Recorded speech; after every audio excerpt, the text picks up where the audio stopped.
अस्सलाम वालेकुम। क्या हाल है स्टूडेंट्स, खैरियत से हो सब? अच्छा भाई, मेरी आवाज़ सबको आ रही है?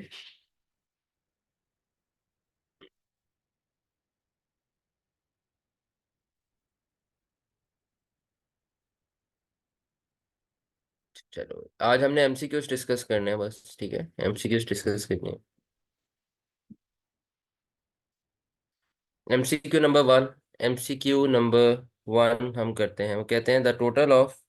मैं करवाता भी जाऊंगा एमसीक्यूज और आपको एक्सप्लेन भी करता जाऊंगा कि ये किस तरह से, ठीक है? तो एमसीक्यू नंबर वन है हमारे पास, the total of debit side of an account is 1600,000। ठीक है। The total of debit side of an account is 16,000 and total of credit side is 22,000. ठीक है। The total of debit side of an account is 16,000 and total of credit side is 22,000. The balance carried forward. Carried forward balance का मतलब क्या है? वही जिसको हम carry down कहते हैं, जिसको आप क्लोजिंग बैलेंस के नाम से जानते हैं। The balance of carried forward shall be return. किस साइड पे आएगा? अगर देखो, अगर हम अकाउंट बना लेना बच्चों, देखो, अगर हम अकाउंट बना लें, एक सेकंड,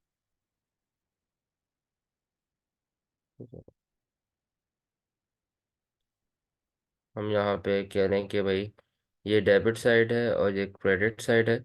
तो डेबिट साइड का टोटल अगर 16,000 है और क्रेडिट साइड का टोटल 22,000 है, तो इसका मतलब है क्रेडिट साइड ग्रेटर है ना। तो जो ग्रेटर अमाउंट होती है वो तो बोथ साइड्स पे लिखी जाती है।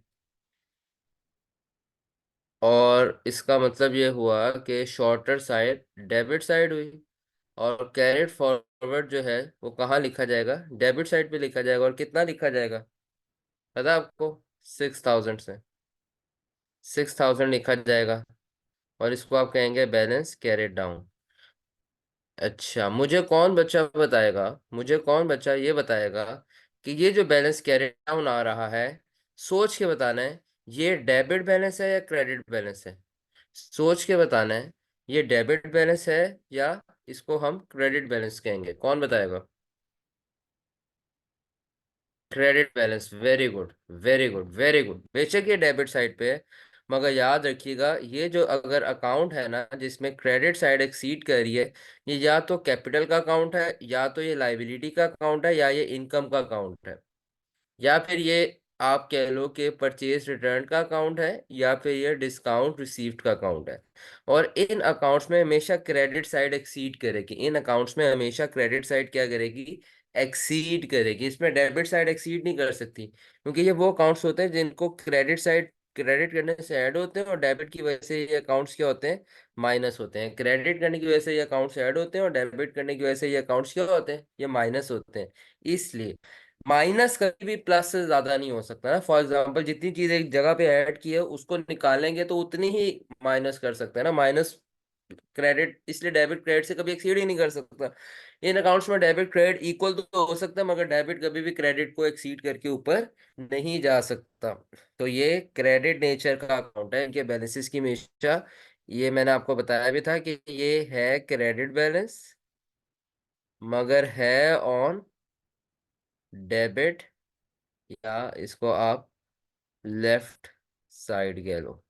तो हम यहाँ कहेंगे बैलेंस कैरी डाउन किस साइड पे लिखा जाएगा? On left side, 6,000। चले, आगे चलते हैं हम। अगला है how different formats of ledgers are balanced. आपको मैंने बताया था दो लेजर्स के दो फॉर्मेट्स या दो मेथड्स हो सकते हैं, एक टी अकाउंट और एक रनिंग बैलेंस। रनिंग बैलेंस में क्या होता था? बैलेंस आफ्टर ईच ट्रांजैक्शन, जो बैलेंस था वो ईच ट्रांजैक्शन कैलकुलेट करते थे। और टी अकाउंट्स में क्या होता है? बैलेंस कैलकुलेट होता है एट पीरियड एंड। ये हम लोगों ने पढ़ा हुआ है, चैप्टर वन के अंदर हमने ये बात पढ़ी हुई है, ठीक है? तो इसका आंसर बनता है T account after E, T account periodically, T account periodically, T account को पीरियोडिकली बैलेंस करते हैं। तो ए और सी ऑप्शन में से कोई हो सकती है, मगर रनिंग अकाउंट को पीरियोडिकली नहीं करते, इसलिए ए ऑप्शन रिजेक्ट हो गई। रनिंग बैलेंस अकाउंट को हर ट्रांजैक्शन के बाद क्या करते हैं, बैलेंस करते हैं, तो इसका सी आंसर है। Total of debit side of an account is 16,000, total of debit side of an account is 16,000, and total of credit side of an account is 22,000। ठीक है, ये तो वही वाली बात है। The balance bought forward, bought forward का मतलब है कि फॉर एग्जाम्पल यहाँ पे अगर अब आप इसको बनाओ 22,000 इधर आया, यहाँ पे 22,000, और ये हमने निकाला था ना अभी, बैलेंस कैरी डाउन इस साइड पे है 6,000 का। मगर ये जो 6,000 का बैलेंस है, ये नेक्स्ट पीरियड में, नेक्स्ट अकाउंटिंग पीरियड में, फॉर एग्जांपल लेट सपोज ये हम कह लेते हैं ये एक लाइबिलिटी का अकाउंट था, और ये था लाइबिलिटी का अकाउंट जनवरी का। तो जो लाइबिलिटी का अकाउंट बनेगा ना अगले अकाउंटिंग पीरियड का, अगले लेट सपोज लाइबिलिटी का अकाउंट जो फेब्रुवरी का बनेगा, उसमें ये जो 6,000 है, ये बैलेंस कैरी डाउन था, ये फरवरी के मंथ का क्या बन जाएगा, ओपनिंग बैलेंस। फरवरी के मंथ में इसको हम कहेंगे बैलेंस बॉट डाउन है ये। और ये जहां पे कैरी डाउन लिखा जाता है उसके ऑपोजिट साइड पे लिखा जाता है, क्योंकि लाइबिलिटी अकाउंट्स के कैरी डाउन मैंने आपको बताया था इस साइड पे आते हैं, बॉट डाउन इस साइड पे आते हैं। तो उन्होंने अब वो नहीं पूछा कि कैरी डाउन किधर आएगा, ब्रॉड, बस ब्रॉड के वर्ड पे फोकस करना है। इसको ब्रॉड फॉरवर्ड भी कह सकते हैं, BF ऐसे ब्रॉड फॉरवर्ड भी कह सकते हैं, इसको ब्रॉड डाउन भी कह सकते हैं, इनमें कोई डिफरेंस नहीं होता। तो ब्रॉड फॉरवर्ड, जब ब्रॉड का वर्ड आ गया तो इसका मतलब है ओपनिंग की बात हो रही है। और जब कैरेट का वर्ड याद आ जाएगा ना बैलेंस के साथ कैरेट का, इसका मतलब है C for carried, C for closing. देखो ऐसे याद रखो, C आ गया ना कैरेट डाउन, तो C for carried, C for closing. और बॉट फॉरवर्ड लिखा हो या बॉट डाउन लिखा हो तो B फॉर ब्रॉट और B for beginning, begin, begin से याद रख लो कि ये आपका क्या होता है, बी फॉर बिगिन, बिगिन करना है ना, तो इसलिए बी ब्रॉड का मतलब जो ओपनिंग बैलेंस होगा, जिस बैलेंस से आपने बिगिन करना है अपना अकाउंट, बिगनिंग से याद रख लो। तो उन्होंने कहा था total debit side of an account in 16, ठीक है, balance bought forward after balancing the account, account balance करने के बाद बॉट फॉरवर्ड किस साइड पे लिखा जाएगा। अब बताओ कौन कौन सही आंसर बताएगा, ऑन राइट साइड 6,000, देखो ना राइट साइड पे लिखा हुआ है 6,000, इसका बी आंसर है। जहां पे भी कोई कंफ्यूजन आए आप लोगों ने मुझसे पूछ लेना। अच्छा ये भी आप 4 और 5 आप लोग कर सकते हैं, बहुत आसान है, एग्जैक्ट वही बात है।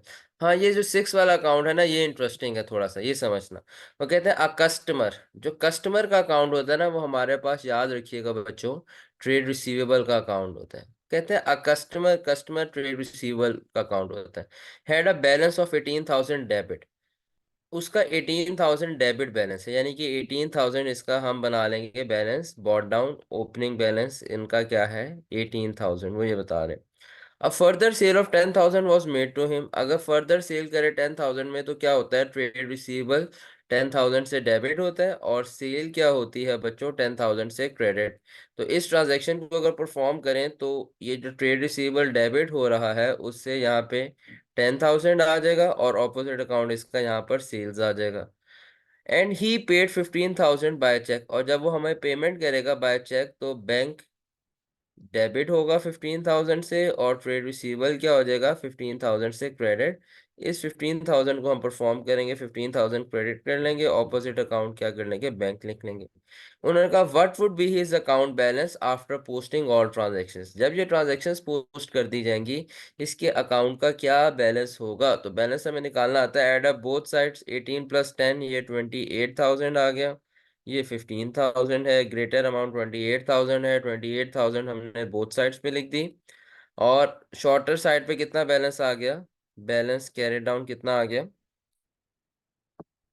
15 और 28 का क्या डिफरेंस होता है, 5 और 8, 9, 10, 11, 12, 13, 13,000, 13,000। अच्छा अब ये 13,000 जो है ये रिसीवेबल का अकाउंट है, इनके बैलेंसेस हमेशा क्या होंगे, बेशक बॉट डाउन हो कैरी डाउन हो, इनके बैलेंसेस हमेशा डेबिट बैलेंस होंगे। है किस साइड पे, क्रेडिट या राइट साइड। ठीक है, तो डेबिट बैलेंस है मगर है किस साइड पे, ऑन क्रेडिट या राइट साइड। तो हमने कौन सी ऑप्शन चूज करनी है फिर, ₹13,000 डेबिट वाली, बी वाली ऑप्शन इसकी होगी। Which of the following would normally be a credit balance in the trial balance, which of the following would normally be a credit balance. Credit जिन accounts की nature debit होती है वो trial balance में debit side पे, जिन accounts की nature credit होती है वो ट्रायल बैलेंस में क्रेडिट साइड पे लिखे जाते हैं। Loan yes, owners capital yes, drawings no. आगे चलते हैं। Purchases no, purchases debit side पे लिखी जाती हैं। ड्राइंग्स की नेचर भी डेबिट होती है, परचेजेस परचेज एक्सपेंस होता है, एक्सपेंस की नेचर डेबिट होती है। लोन की यस, क्रेडिट लाइबिलिटी है। ओनर्स कैपिटल यस, क्रेडिट क्योंकि कैपिटल है। तो आंसर हमारा बन जाएगा 1 and 2। A debit balance would be expected to arise when the accounts are balanced at the period end on which of the following accounts? Debit balance expected to arise when the accounts are balanced at the period end on which of the following accounts? जिन accounts की debit nature होगी। Capital no, sales no, क्यों? इन दोनों की credit nature है। Electricity expense की बात हो रही है, यस इसकी डेबिट नेचर होती है। लोन नो, क्योंकि इसकी भी क्रेडिट नेचर है। सी आंसर है, क्योंकि हमें डेबिट नेचर वाला अकाउंट चाहिए था। ये चले।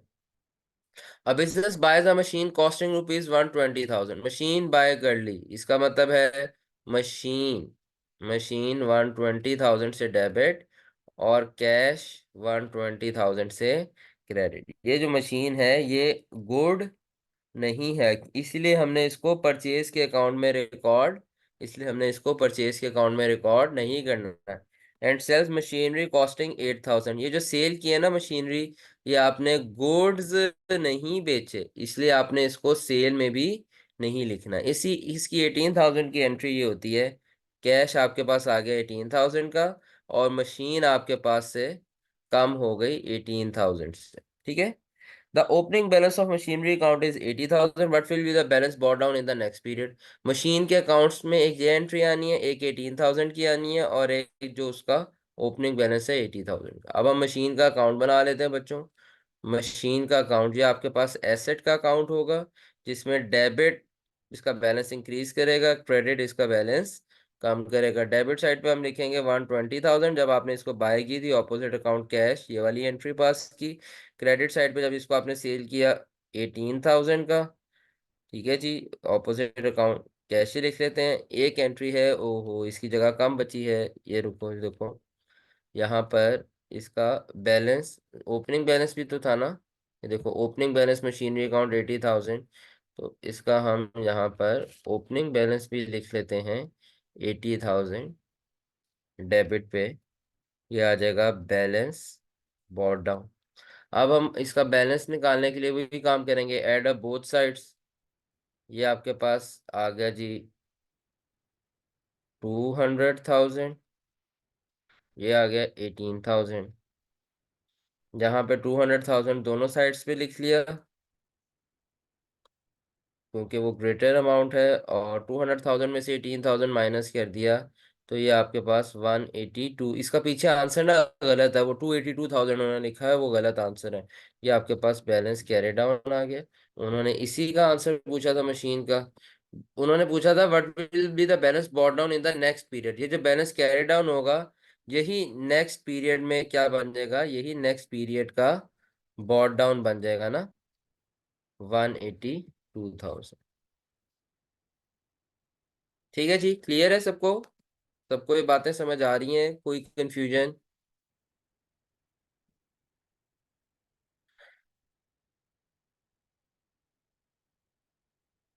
A company had a cash balance of ₹18,000 at start of the month. Company के पास कैश का बैलेंस है 18,000 at start of the month. During the month, the following transactions occurred. What was the cash balance at end of the month? अब सोचो cash का balance निकालना है, तो cash का बैलेंस निकालने के लिए कैश का अकाउंट बनाना पड़ेगा। सेल्स ऑन क्रेडिट कैश में हिट नहीं होती। कैश का balance start of the month है 18,000, 18,000 हम लिख लेते हैं बैलेंस बॉट डाउन। सेल्स है, इसकी एंट्री होती है भाई ट्रेड रिसीवेबल्स 72,000 से डेबिट, सेल्स 72,000 से क्रेडिट। यहाँ पर कोई भी कैश इन्वॉल्व नहीं हो रहा पहली में। Cash from trade receivers 49,000, yes cash 49,000 से डेबिट, पांचवी ट्रांजैक्शन है, और ट्रेड रिसीवेबल 49,000 से क्रेडिट। तो कैश रिसीव हो रहा है 49,000 से, cash debit opposite account trade receivables, ये हमने परफॉर्म कर ली। परचेज ऑन क्रेडिट, भाई यहाँ पे भी परचेज डेबिट होती है 33,000 से, और 33,000 से अगर आप देखो तो ट्रेड पेबल क्रेडिट होते हैं, थर्ड वाली ट्रांजेक्शन है। तो परचेज ऑन क्रेडिट से भी आपको पता है कैश पे कोई इम्पैक्ट नहीं आता। पेमेंट टू ट्रेड पेबल, जैसे जैसे कैश कम होता है, कैश 35,000 से कम हो जाता है, और 35,000 से जो है आपके पास ट्रेड पेबल्स क्या होते हैं, डेबिट। ये कौन से वाली है, ये पांचवी ट्रांजेक्शन है। जो पहली ट्रांजेक्शन, दूसरी, तीसरी, चौथी, पांचवी सेल और परचेज का ग्रुप है, इस सब बच्चों को क्लियर होना चाहिए। तो खैर पेमेंट की ट्रेड पेबल्स को 35,000 हमारा यहाँ से कैश में से कम हो गया, क्योंकि कैश क्रेडिट होता है कम होता है, डेबिट होता है प्लस होता है। ठीक है, तो यहाँ पर हम ऑपोजिट अकाउंट ट्रेड पेबल लिख देंगे। What was the cash balance at end of the month, add up both side. इसका क्रेडिट साइड का 35,000 आंसर है। डेबिट साइड का कितना आता है भाई? भाई मुझे बताओ डेबिट साइड का टोटल कितना है, 18 प्लस 49, ये 50, 60, 67,000। ठीक है, 67,000 ही ग्रेटर अमाउंट है, दोनों साइड्स पे आ गई। और डिफरेंस कितना है 67,000 और 35,000 में, ये आपका बैलेंस बन जाएगा। कितना है 67,000 35, 32,000, ये आपके पास बैलेंस बन जाएगा 32,000। चलें जी, very good.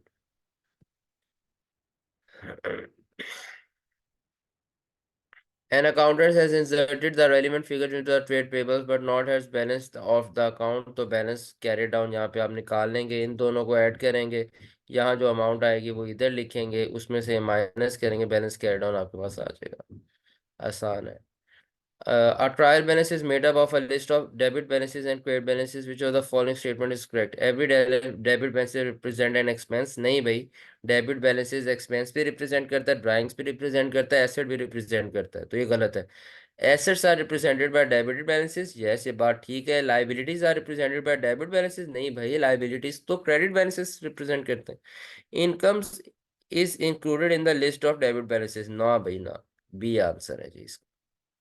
Bashir has extracted the following list of balances from his general ledger at 31st October 2015. What is the total of debit balances in Bashir trial balance? Sales का credit balance है, इसको छोड़ दो। Purchase का debit balance है, yes, इसको हम कर लेते हैं। Expenses का debit balance है, yes, ठीक है। नॉन करंट एसेट्स का डेबिट बैलेंस है, डेबिट बैलेंस की निकालना है ना टोटल, तो डेबिट बैलेंस से सिलेक्ट करो। डेबिट बैलेंस है, रिसीवेबल्स का डेबिट बैलेंस है, पेबल्स का क्रेडिट बैलेंस है, इसे छोड़ दो। कैश एंड बैंक का डेबिट बैलेंस है, यस। कैपिटल का क्रेडिट बैलेंस है, इसको छोड़ दो। अब ये जो मैंने हाईलाइट किए हैं फिगर्स, इसको कोई मुझे ऐड करके बताए क्या बनता है टोटल, वो आपका आंसर होगा। क्या बन रहा है 13 का आंसर, कोई बता सकता है? 13 का आंसर सिर्फ डेबिट वाले को करना है, क्योंकि आपने डेबिट में 146619, ना भाई ना, कुछ गलती हुई है।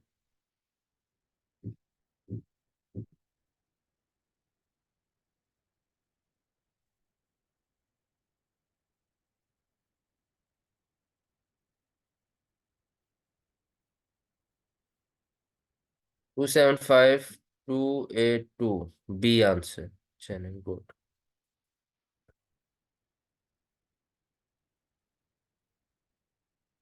Which of the following are true with a reference to a trial balance? Trial balance is taken as test of arithmetical accuracy, मुझे तो ठीक लग रहा है। It is a starting point for producing financial statements, ये भी आपसे भी ठीक है। It is a conclusive proof that double entry are free from errors, ये गलत है। तो इसका मतलब है डी ऑप्शन के साथ जाना चाहिए, ए एंड बी। कंक्लूसिव समझ लो, कंक्लूसिव का मतलब होता है कंप्लीट, प्रूफ का मतलब एविडेंस। क्या ट्रायल बैलेंस इस बात का पूरा कंप्लीट प्रूफ है कि ट्रायल कोई एरर्स नहीं है? नहीं भाई, कंप्लीट प्रूफ नहीं है, कॉन्क्लूसिव प्रूफ नहीं है, कंप्लीट प्रूफ नहीं है। ट्रायल बैलेंस से कुछ एरर्स तो हाईलाइट हो जाएंगे, मगर ट्रायल बैलेंस से सारे एरर्स हाईलाइट नहीं होते, इसलिए सी ऑप्शन नहीं हो सकती। What is the definition of trade discount? The definite price reduction given to customer at the time of sales transactions. Yes, A is true. The discount offered to persuade customers to pay earlier, नहीं, ये तो settlement discount की है, the discount given to customer at time of payment नहीं है, तो settlement discount है, D भी नहीं है। ए आंसर है इसका। Which two of the following are the names of cash discount? Cash discount को प्रॉम्प्ट पेमेंट डिस्काउंट और सेटलमेंट डिस्काउंट भी कहा जाता है। What is the journal entry for settlement discount given to customer?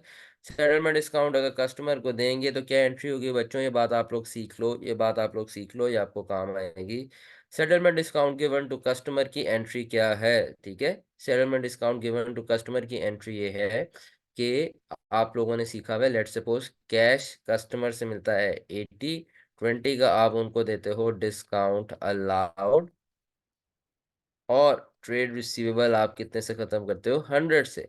अब ये है कंबाइंड एंट्री, ये जो आप करते हो ये क्या है?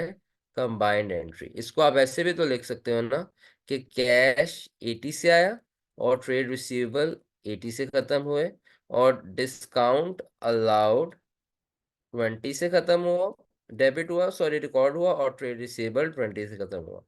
तो यहाँ पर जब वो पूछेगा ना what is the general entry for settlement discount given to customer, तो इसका मतलब है डिस्काउंट अलाउड 20 से डेबिट, फिर receivable credit, discount allowed debit और रिसीवेबल्स क्रेडिट, ये आप लोगों ने याद रख लेनी है। ठीक है, कंफ्यूजन तो नहीं है इसमें? पहले मैंने कंबाइंड एंट्री सिखाई था, मैं आपको कह रहा हूँ कि सेपरेटली डिस्काउंट की एंट्री याद रखना। इसी तरह what is the general entry for settlement discount received from customer? Settlement discount received from supplier की एंट्री हम करते थे कंबाइंड वाली, ये थी trade payables. Trade payables let suppose 100 से ख़त्म होता था, और हम क्या करते थे? हम डिस्काउंट रिसीव्ड क्रेडिट कर लेते हैं 20 से, और 80 से हम लेट सपोज कैश पे करते थे। तो यहाँ पर भी आप बच्चों ने याद रखना कि भाई दो अलग अलग एंट्रीज हैं, एक में ट्रेड पेबल 80 से डेबिट हो रहा है और कैश 80 से क्रेडिट हो रहा है, और दूसरे में डिस्काउंट रिसीव्ड जो है ना वो 20 से डेबिट हो रहा है, और ट्रेड रिसीवेबल जो है, trade receivable sorry trade payable, sorry उल्टा कर दिया मैंने, ट्रेड पेएबल 20 से डेबिट हो रहा है, ट्रेड पेएबल 20 से डेबिट हो रहा है, और डिस्काउंट रिसीव्ड 20 से क्रेडिट हो रहा है। तो आप लोगों ने अब जब भी settlement discount received from supplier की बात होगी, तो आप लोगों ने बच्चों ये एंट्री याद रखनी है, और ऑप्शन आपकी बन जाएगी डिस्काउंट रिसीव्ड क्रेडिट और पेबल्स डेबिट, डी ऑप्शन। ठीक है, क्लियर है सबको? जा सकते हैं आगे, इजाजत है?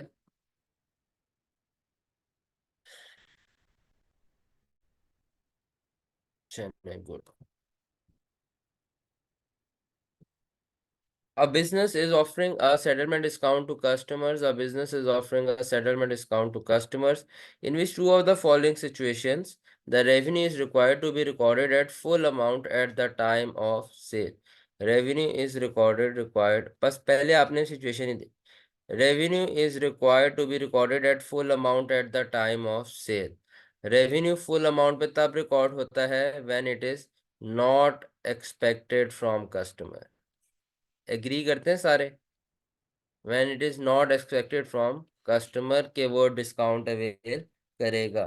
ठीक है, तो इसमें दो ऑप्शन चूज करनी है, the customer is not expected to pay early, बस आगे क्या है कोई कंसर्न नहीं है, पढ़ना बस। Not pay early, revenue full amount पे बुक होगा टाइम ऑफ सेल पे, पहली एक ही सिचुएशन में जब customer is not expected to pay early. B situation है customer is not expected to pay early but pays early, pay early करे ना करे, अगर टाइम ऑफ सेल पे customer is not expected to pay early तो फिर क्या करेंगे? फुल अमाउंट पे बुक करेंगे। तो हमारे पास अपनी ऑप्शंस मिल गई ए एंड बी।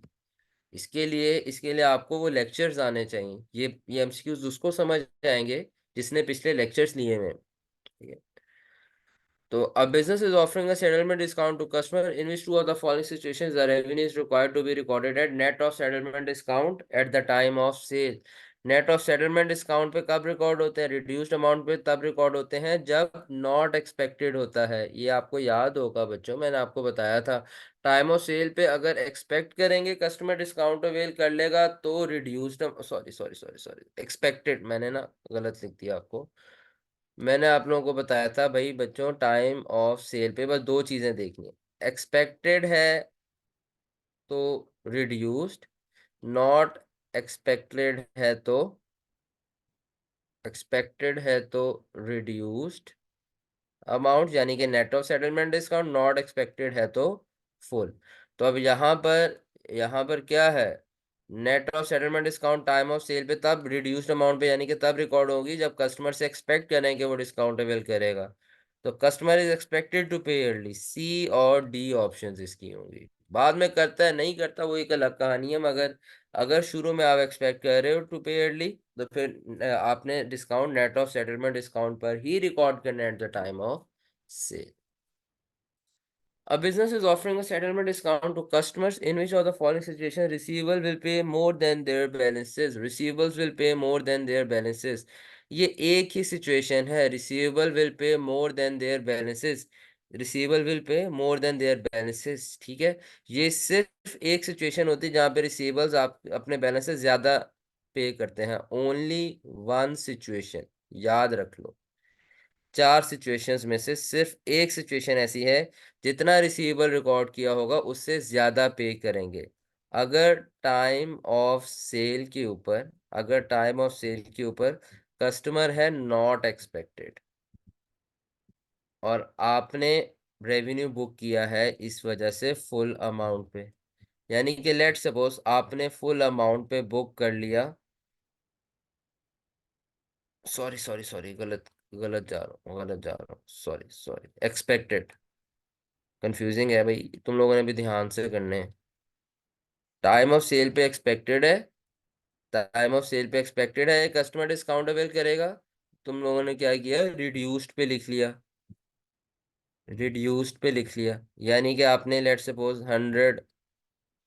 100 और 20 बना लेते हैं, 120 और 80 को बना लेते हैं ना। 100 को फुल कह लेते हैं और 80 को रिड्यूस्ड कह देते हैं। तो रिड्यूस पे 80 से आपने ट्रेड रिसीवेबल बुक कर लिया और 80 से आपने सेल बुक कर ली। और बाद में क्या हुआ, टाइम ऑफ पेमेंट आया, और ये पेमेंट आया आफ्टर आफ्टर डिस्काउंट पीरियड। तो भाई चुप करके आपने उससे सारे पैसे कलेक्ट कर लिए। कैश कितना मिला, 100 का। तो रिसीवेबल ने पे किया मोर देन देयर बैलेंस, और इस तरह आपने क्या किया था, ट्रेड रिसीवेबल आपने 80 से ही खत्म किया और 20 से आपने अपनी सेल ज्यादा कर ली थी, याद आ रहा है। तो रिसीवेबल अपने बैलेंस से ज्यादा पे कर देगा जब टाइम ऑफ सेल पे एक्सपेक्टेड हो मगर टाइम ऑफ पेमेंट हो आफ्टर डिस्काउंट पीरियड। ये एक ही सिचुएशन बनेगी जिसमें रिसीवेबल अपने अमाउंट से ज्यादा पे करेगा, और इसके अलावा कोई सिचुएशन में ऐसा नहीं होगा। पहले तो आपके माइंड में सिचुएशन होनी चाहिए, फिर ही आप सही आंसर तक पहुंचोगे। अगर आप इन ऑप्शंस को चूज करके सही ऑप्शन तक पहुंचने की कोशिश करोगे तो आपको मजीद कंफ्यूजन होगी। Customer is expected to pay early, not expected वाली इसका मतलब है ऑप्शन हटा दी। Customer is expected to pay early वाली हो सकती है दो में से। And does not pay early, और बाद में जल्दी पे ना करे, आफ्टर डिस्काउंट पीरियड पे करे, यानी कि नॉट पे अर्ली। तो इसकी आपकी डी ऑप्शन करेक्ट, ठीक है। Customer is expected to pay early but and does not pay early. What happens if a customer pays early as expected and entitled to a settlement discount?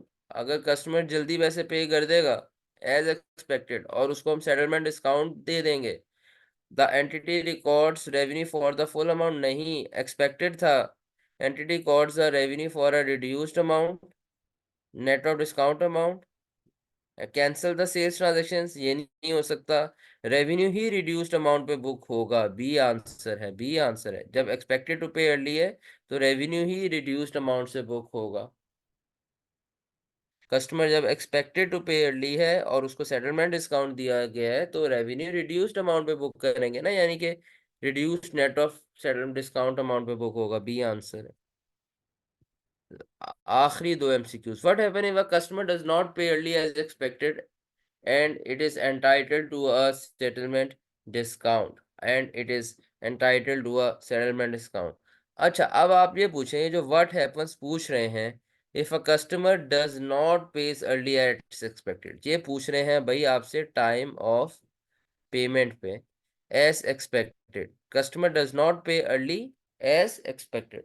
हमने customer से expect भी नहीं किया था और customer ने जल्दी पैसे पे भी नहीं किए। नॉट एक्सपेक्टेड, नॉट एक्सपेक्टेड और नॉट पे अर्ली, ये सिचुएशन है।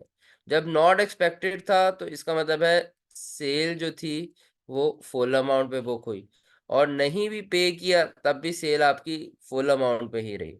The entity records the revenue for the full amount, reduced amount नहीं है क्योंकि छोड़ दो, एंटिटी कैंसल्स नहीं है, लॉस इन रेवेन्यू नहीं है, entity records the revenue for the full amount, A option है इसकी।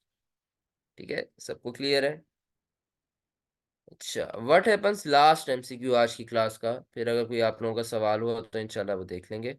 What happen if a customer pays early, customer जल्दी पे कर दे and was not expected the time of sale, customer जल्दी pay कर दे मगर टाइम ऑफ सेल पे नहीं एक्सपेक्ट था कि डिस्काउंट अवेल करेगा, यानी कि नॉट एक्सपेक्टेड था मगर जल्दी पे कर दिया, पे अर्ली। तो नॉट एक्सपेक्टेड था, इसकी वजह से वो 100 वाली सिचुएशन एज्यूम कर लो, ट्रेड रिसीवेबल 100 और सेल 100 से बुक की होगी, यानी कि फुल अमाउंट पे। मगर जब जल्दी पैसे पे कर दिए तो कैश कितना आया, सिर्फ 80 का, मगर ट्रेड रिसीवेबल कितने से ख़त्म करने पड़ गए, ट्रेड रिसीवेबल कितने से ख़त्म करने पड़ गए, ट्रेड रिसीवेबल्स हमें 100 से ख़त्म करने पड़ गए। तो यहाँ पे जो 20 का आया था, 20 जो आया था, यहाँ पे जो 20 बचा है, आपको याद नहीं मैंने कहा था बच्चों इससे सेल माइनस होती है, मगर इसको आप कहते क्या थे, डिस्काउंट अलाउड, आ रहा है याद? इससे सेल माइनस होती है, इससे सेल कम होती है, ये सेल का फॉल होता है मगर कहते हैं इसे डिस्काउंट अलाउड है। तो entity records revenue for the full amount नहीं, entity records the revenue for a reduced amount नहीं। ये देखो, ये जो बात कर रहे हैं ना, ये टाइम ऑफ पेमेंट की कर रहे हैं। ठीक है बच्चों, इसी टाइम ऑफ पेमेंट पे डी ऑप्शन है, entity records a loss in revenue, entity records a loss, ये डिस्काउंट भाई कल को कस्टमर ने जल्दी पैसे पे कर दिया तो जल्दी पैसे पे करने की वजह से अब आपको डिस्काउंट अलाउड रिकॉर्ड करना पड़ेगा, यानी कि सेल माइनस करनी पड़ेगी, लॉस इन रेवेन्यू आपको रिकॉर्ड करना पड़ेगा, डी आंसर है इसका। सब बच्चों को एमसीक्यूज क्लियर हैं? किसी बच्चे को एमसीक्यूज में कोई कंफ्यूजन, कोई प्रॉब्लम?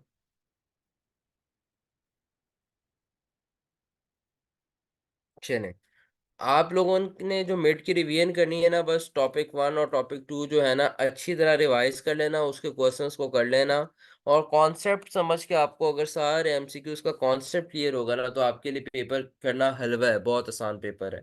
तो आप ये एक्सपेक्ट ना कीजिएगा कि जो है कि एग्जैक्ट एमसीक्यूज आएंगे, मगर ये है कि एग्जैक्ट वही कॉन्सेप्ट्स आएंगे जो हमने क्लास में डिस्कस किए हुए। आउट ऑफ सिलेबस कोई चीज़ इंशाल्लाह नहीं आएगी, मगर आप लोगों ने थोड़ा सा कॉन्सेप्चुअली चीज़ों को देख के चलना है। ठीक है? तो बस काफ़ी है मेरा ख्याल है, अगर आप लोगों का सवाल है तो पूछ लो, नहीं तो फिर हम अब क्लास ख़त्म करते हैं। सर जी जी, सर क्वेश्चन नंबर 6 में मुझे मुझसे आपसे पूछना कुछ है। सर ये देखें। एक सेकंड मुझे 6 पे आने दो। जी। सर मीन्स के जो भी बैलेंस होगा, बेशक वो उन्होंने शो ना किया हो कि बैलेंस कैरी डाउन है या बैलेंस ब्रोड डाउन है, तो हमने सबसे पहले उसे उसी लिहाज से देखना है कि ये इसकी नेचर कैसी है, तो इसे कैसे पहले पुट करेंगे कि वो ये भी तो मीन्स के ये बैलेंस क्लोजिंग डाउन भी तो हो ही सकता है। ये वाला, यहाँ पे ये a customer has a balance of 18,000, yes sir. ये क्लोजिंग पता है क्यों नहीं हो सकता? वो कह रहे हैं कि जी। कस्टमर के पास ये बैलेंस था और क्लोजिंग बैलेंस तो उसने पूछा आपसे कि भाई अकाउंट का बैलेंस क्या होगा ट्रांजैक्शंस पोस्ट करने के बाद। ट्रांजैक्शन पोस्ट करने से पहले वाला बैलेंस ओपनिंग होगा ना, और यस। ट्रांजैक्शन पोस्ट करने के बाद वाला बैलेंस क्लोजिंग होगा। ये मुझे क्वेश्चन की फॉर्मेशन से पता चल रहा है कि ट्रांजैक्शन पोस्ट करने से पहले जो बैलेंस होता है वो ओपनिंग होगा, क्योंकि ट्रांजैक्शंस ने तो ड्यूरिंग द पीरियड होना है, और ट्रांजैक्शन ड्यूरिंग द पीरियड जब ट्रांजैक्शंस हो चुकी हैं उसके बाद वाला बैलेंस क्लोजिंग होना था, इससे पता चलता है। Yes sir. और सर मीन्स कि अगर जैसे ट्रेड रिसीवेबल है, अगर लाइबिलिटी का अकाउंट होता तो हमने इसे क्रेडिट पे उसके उल्टे साइड पे लिखना है या फिर उसी साइड पे लिखना है? ये मैंने ना बहुत इसके लिए आप लोगों को लास्ट क्लास में बताया था। अगर ये रिसीवेबल का अकाउंट है ना, यस। इसका ये 1800 डेबिट बैलेंस था, ओपनिंग बैलेंस था, इसलिए मैंने इसको डेबिट साइड पे लिखे। Yes sir. अगर ये लाइबिलिटी का होता ना, तो यानी कि ऐसे लिखा होता, आ सप्लायर, उनके सप्लायर के अकाउंट्स, पेएबल के अकाउंट्स होते हैं ना, yes. Supplier had a credit balance ₹100, ऐसे करके लिखा होता। और इसको आपने ट्रेड पेएबल के अकाउंट में फिर 100 इस साइड पे लिखना था, बैलेंस बॉट डाउन। ठीक है। और सर फिर ये मतलब ऐसे भी तो होता है कि जो सा डेबिट साइड पे होता है लेकिन उसकी नेचर क्रेडिट ही होती है, जैसे कि आप कह रहे थे कि ट्रेड रिसीवेबल है, ये जो सा इसका बैलेंस कैरी डाउन है, ये क्रेडिट बैलेंस का है, इसकी नेचर हाँ, क्रेडिट इसकी बैलेंस है। नेचर डेबिट है, यस हाँ।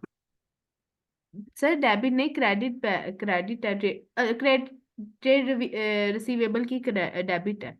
जी जी हाँ। ये आप क्या पूछ रहे हैं, सवाल क्या है? मीन्स के सर मुझे ये नहीं समझ आती कि फर्स्ट पे जो अगर उन्होंने क्लोजिंग बैलेंस दिया तो हमने उसे पुट किस साइड पे करना है? क्लोजिंग बैलेंस दिया ही नहीं है ना। पहले बात मुझे ये बताएं, क्वेश्चन नंबर 6 में आपने मुझसे सबसे पहला सवाल किया था कि सर ये 18,000 डेबिट बैलेंस है, ये ओपनिंग है या क्लोजिंग है, ये हमें कैसे पता चलेगा? पहला सवाल आपका ये था, ऐसे ही है? Yes sir. ये आपको क्लियर हो गई है कि ये ओपनिंग कैसे पता चलता है? Yes sir. चलो ठीक है। अब आपने याद रखनी है बात बच्चों, ये देखो, जो भी ड्राइंग्स एक्सपेंसेस ऐसे डेड वाली टीम के जितने अकाउंट्स होंगे ना, इनका जब भी ओपनिंग बैलेंस होगा ना, आपने बॉट डाउन इस साइड पे लिखना है, डेबिट साइड पे। ठीक है। यस। Yes sir. और इनके जो भी क्लोजिंग बैलेंस होंगे कैरी डाउन, हमेशा आपने क्रेडिट साइड पे लिखने हैं, आएंगे ही क्रेडिट साइड पे। यस। और जो क्लिक वाली टीम के अकाउंट्स हैं, इनका हमेशा बॉट डाउन यानी कि ओपनिंग बैलेंस क्रेडिट पे लिखना है, और carry down closing balance debit पे लिखना है इससे। ओके सर, ये मुझे नहीं समझ आ रही थी। और सर या ये ये जो अब आ डेड, गई आपको समझ? Yes sir. और डेड चलो, के जो भी अगर जो बैलेंस कैरी डाउन है या बैलेंस ब्रो डाउन है, इनकी नेचर जैसे डेड के पार्ट भी हमेशा हम डेबिट है, ये डेबिट डेबिट है। है, इसके साथ यस। डेबिट लिखा होगा हमेशा, क्योंकि ये ओके। डेबिट पे एग्जिस्ट करते हैं, एग्जिस्टेंस से डेबिट नेचर साबित होती है। बेशक वो जिस क्रेडिट है। मर्जी साइड में हो। हाँ हाँ, एग्जिस्टेंस से नेचर साबित होती है। Okay sir, thank you so much sir. चलिए, और कोई सवाल किसी बच्चे का? चलो ठीक है भाई, अल्लाह हाफिज, ख्याल रखो अपना।